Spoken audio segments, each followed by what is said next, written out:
Assalamualaikum warahmatullahi wabarakatuh. Selamat malam Bapak Ibu juga anak-anak. Malam ini Bu Nana akan membahas latihan yang sudah kalian kerjakan di hari Rabu kemarin. Mudah-mudahan ini bisa dijadikan bekal buat kalian untuk menempuh latihan besok pagi. Bu Nana akan mulai pembahasan dari nomor 1. Seperti biasa, nomor 1 ini adalah soal makna kata. Yang muncul di sini adalah soal dievakuasi. Dievakuasi itu artinya dibawa ke daerah yang lebih aman ya. Dalam ini konteksnya adalah banjir, maka jawabannya adalah B, dibawa ke daerah aman banjir. Lanjut ke soal nomor 2. Tujuan penulisannya yaitu menggambarkan keadaan pantai Selili beserta keindahannya. Kalau kalian ingat, ini adalah teks deskripsi, kalian pelajari di kelas 7. Jadi tujuan utamanya mendeskripsikan, menggambarkan keadaan pantai Selili beserta keindahannya. Lanjut ke nomor 3. Nomor 3 kita mencari ide pokok. Ide pokok itu kemungkinan besar wacana untuk anak-anak seusia kalian itu ide pokoknya ada di kalimat pertama. Meskipun tidak menutup kemungkinan yang lain ya, ada di kalimat terakhir atau campuran. Nah, kita lihat kalimat pertama, rumah Hone bukanlah sekedar bangunan yang dijadikan tempat tinggal semata. Ini menjadi ide pokok. Rumah Hone bukan sekedar bangunan tempat tinggal. Jawabannya ada di A. Ya, lanjut ke nomor 4, pernyataan yang sesuai dengan teks. Pernyataan yang sesuai dengan teks ini soal yang sebenarnya cukup mudah. Ini hanya mengandalkan kecermatan kalian. Kita lihat jawabannya apa? Jawabannya adalah D. Enceng gondok tanaman parasit yang menyebabkan sungai tersumbat dan meluap. Ini ada di kalimat ke 1, 2, 3. Kalimat keempat. Enceng gondok dapat menyebabkan sungai menjadi tersumbat dan atau meluap. Maka jawabannya D. Lanjut ke 5. Kalimat yang menyatakan sebab akibat. Di sini ditandai oleh konjungsi karena. Ada di kalimat pertama. Ya. Kemudian nomor 6. Nomor 6 itu kalimat yang mewakili keseluruhan isi poster. Ketika kita diminta untuk mengerjakan kalimat yang mewakili keseluruhan isi poster, maka cari kalimat yang sebenarnya tidak terdapat di dalam teks poster ini. Karena kalau nanti kalimatnya masih terdapat di dalam teks poster, berarti bukan kalimat yang mewakili keseluruhan isi poster, tapi adalah pernyataan yang sesuai. Nah, kita lihat jawabannya adalah B. Aktivitas fisik penting dilakukan demi mendukung kesehatan mental dan pikiran. Ini yang nomor D, waktu 30 menit sangat berharga. Ini masih ada di dalam teks. Begitupun yang lainnya. Nomor 7, kita disuruh mencari situasi yang kemungkinan muncul. Nah, jadi disajikan dulu ada sebuah wacana yang berisi suatu permasalahan. Dari permasalahan ini, kira-kira nanti di masyarakat akan muncul situasi seperti apa?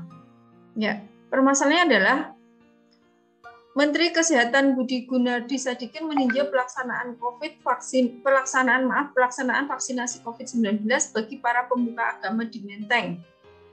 Dalam siaran yang ditayangkan Kompas, Menkes Budi Gunadi melihat proses vaksinasi. Jadi ditayangkan sebuah informasi mengenai pelaksanaan vaksinasi COVID-19 yang ditinjau oleh Menkes. Nah, situasi yang kemungkinan muncul di masyarakat seperti apa? Kita lihat. Nomor 1 dan 3 jawabannya.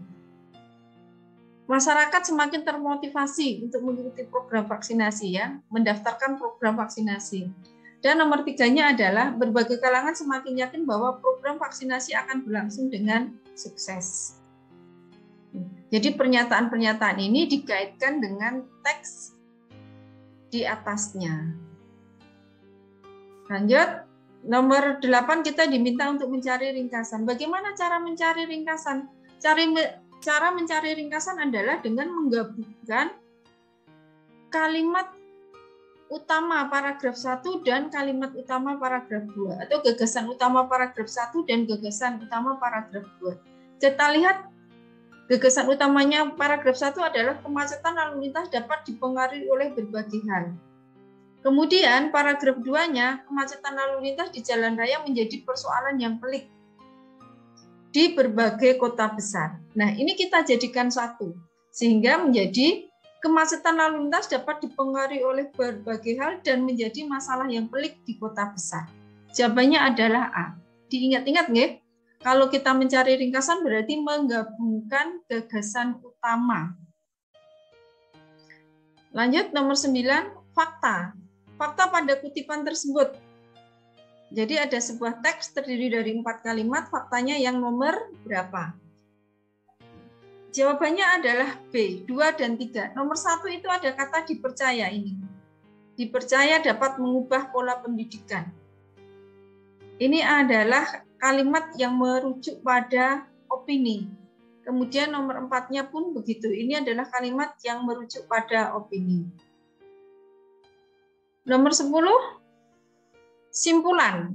Ya, di sini jelas simpulan itu sudah ditandai dengan kata dengan demikian. Ini merupakan simpulan.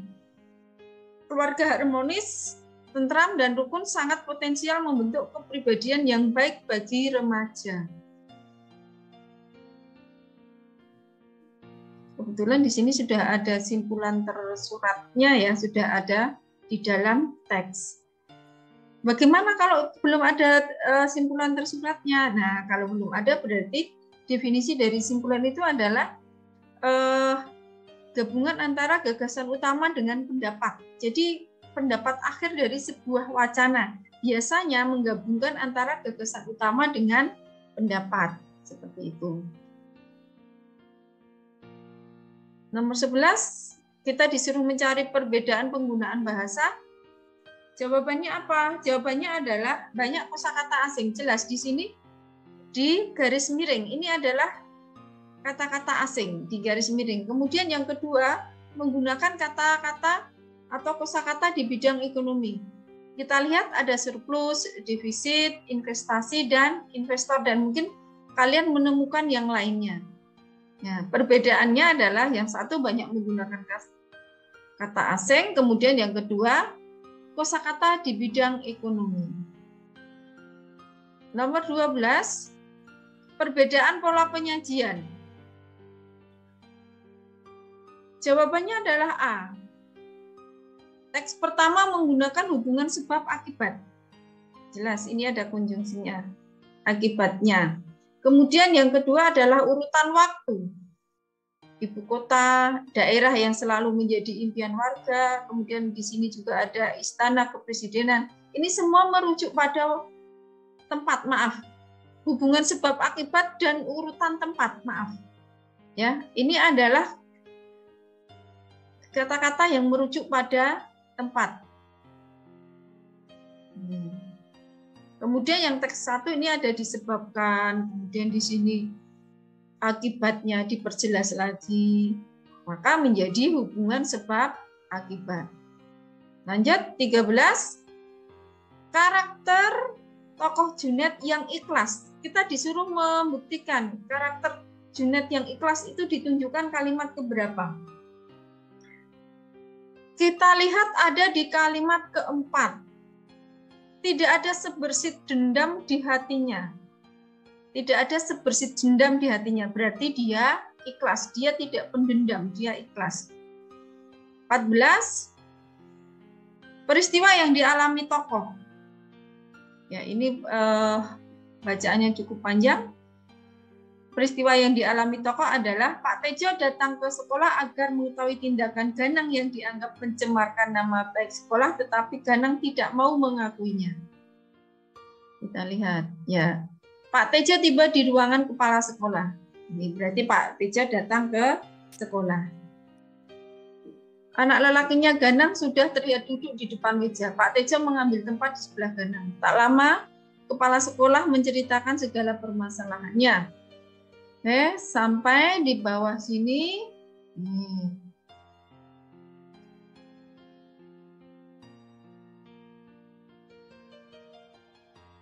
Di kalimat terakhir, Pak Tejo selalu mengajarkan anaknya bersifat kesatria, akan tetapi mengapa Ganang tak mengakui kesalahannya dan malah membela diri dengan cara yang salah?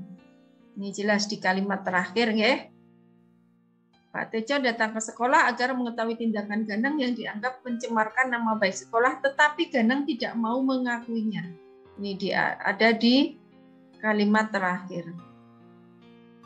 Lanjut sudut pandang. Ya, sudut pandangnya menggunakan orang pertama pelaku utama karena si aku lebih banyak bercerita tentang akunya, bukan bercerita tentang orang lain. Dalam hal ini adalah orang tua dan kakak-kakaknya.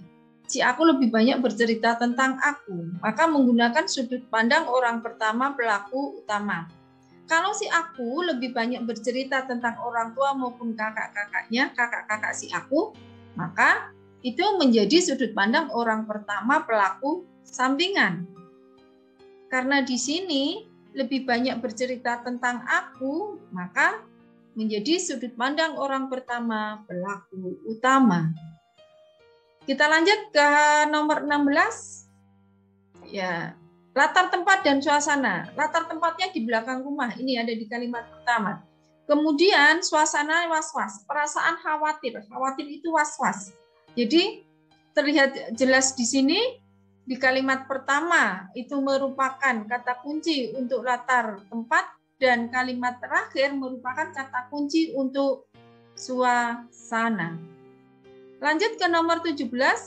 Cara pengarang menggambarkan watak tokoh melalui jalan pikiran tokoh. Ini semua adalah yang dipikirkan.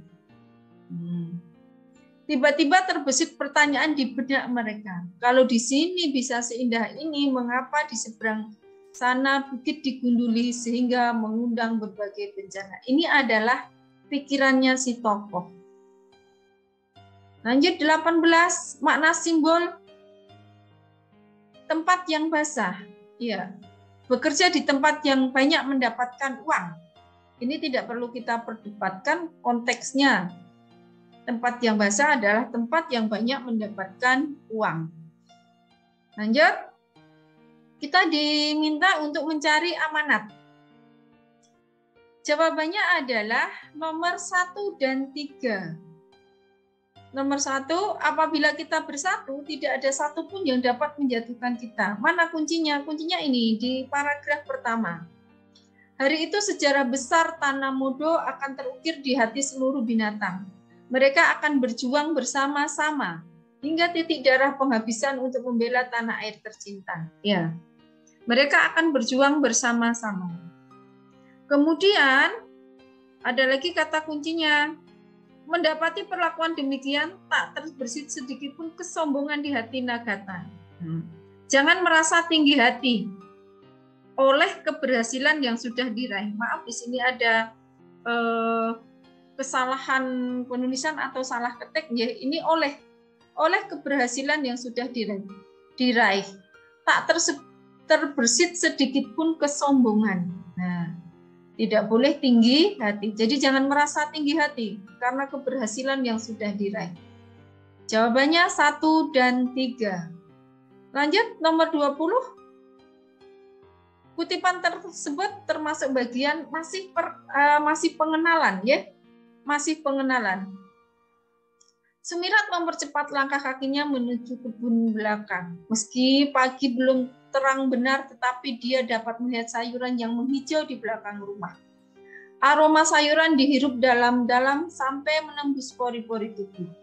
Dia melihat sayuran tetap berdiri tegak, meski musim berganti musim, tahun berganti tahun. Satu generasi sayuran tiada, tumbuh generasi lain. Dia melihat kehidupan sayuran bagi hidupnya selama ini. Ini masih perkenalan, masih pengenalan, jadi belum muncul masalah, apalagi kemudian ke klimaks, masih pengenalan.